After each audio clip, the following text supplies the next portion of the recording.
devenir une voix. Les enfants de Dieu connaissent les réalités qui célèbrent, mais ils ne connaissent pas les principes qui sont établis dans les réalités qui sont célébrées.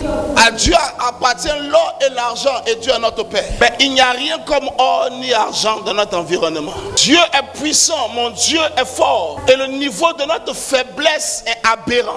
Il n'y a aucune trace dans notre vie de la puissance de notre Dieu. Cependant, il est vraiment puissant. Il élève le pauvre de la poussière, l'indigent le fumier. Il le fait asseoir parmi les grands de son peuple, c'est vrai. Mais toi, tu es encore dans la poussière. Pourquoi? Tu es encore dans le fumier. Pourquoi? Il y a des réalités puissantes qui sont à notre portée en tant qu'enfants de Dieu, mais dont nous n'arrivons pas à jouir et à profiter. Et si quelqu'un commence à avoir des exploits, on commence à attribuer au diable. On commence à dire ça, est-ce que c'est Dieu? Le problème, ce n'est pas qu'on a reçu une conviction que ce n'est pas de Dieu. Il est surnaturel. Il peut ouvrir des portes mystérieuses pour toi. La première chose que j'aimerais vous faire comprendre, c'est que si vous devez devenir une voix, vous devez confronter la voix qui règne contre votre maison. Vous devez confronter et vaincre la voix qui domine contre votre vie. Ça n'a rien à voir si tu es pasteur, si tu es apôtre, si tu es chrétien. Il s'en fout. Aussi longtemps que tu es un être humain, il y a des voix qui se lèvent pour contrer ton ascension, pour contrer ta vie. Quand Jésus est relâché sur la terre à la naissance, un ennemi calibré à la hauteur de son étoile émerge. Un bébé naît dans une crèche. Son ennemi, c'est un roi sur un trône. Ton ennemi n'est pas déterminé par ta condition actuelle. Ton ennemi est calibré pour ta grandeur finale. Jésus est le roi des rois.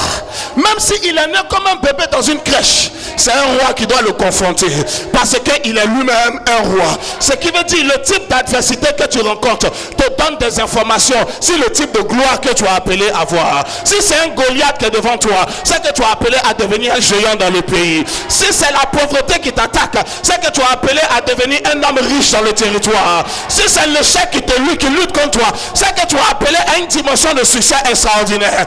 Alléluia. Le roi Hérode combattait l'enfant Jésus, parce qu'en réalité, il ne combattait pas l'enfant Jésus, il combattait le roi des rois. Et tant que Hérode avait une voix qui dominait sur le territoire, même Dieu a dit à Joseph, prends l'enfant et fuyez. Il dit, restez là-bas.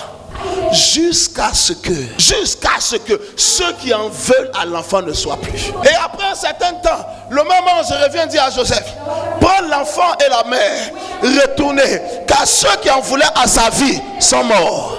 Sa voix devait être entendue dans le pays. Mais pour que sa voix soit entendue, la voix de Hérode devait disparaître. Quand la voix de Hérode s'est éteinte, Dieu dit à Joseph, prends l'enfant et retournez. Il n'y a plus de voix qui peut confronter sa vie. Il n'y a plus de voix qui peut l'empêcher de réussir dans le territoire. Je veux prier pour toi. La voix qui empêche cette famille de monter, que cette voix soit réduite à néant au nom de Jésus.